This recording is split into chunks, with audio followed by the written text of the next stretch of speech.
Pinaigting ng Philippine National Police ang kanilang pagtugon sa epekto ng Bagyong Tino, alinsunod sa direktiba ni Pangulong Ferdinand Bongbong Marcos Jr.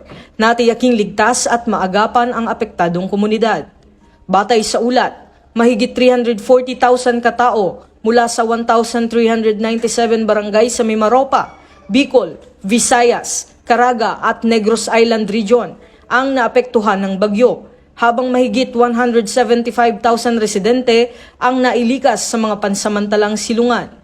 Ayon kay Acting Chief PNP Police Lieutenant General Jose Melencio Nartates Jr., mahigit 9,000 pulis at 326 na sasakyan ang idineploy para sa evacuation, rescue at humanitarian operations. Ayon kay Police Lieutenant General Nartates, buong puwersang itinalaga ang mga pulis upang tumulong at tiyakin ang kaligtasan ng ating mga kababayan.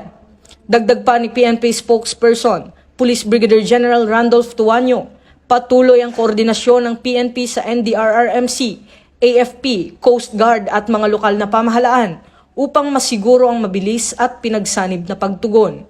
Pinapaalalahanan din ang publiko, lalo na sa mababang lugar at baybayin, na agad lumikas kung kinakailangan at makinig lamang sa mga lehitimong abiso ng pamahalaan.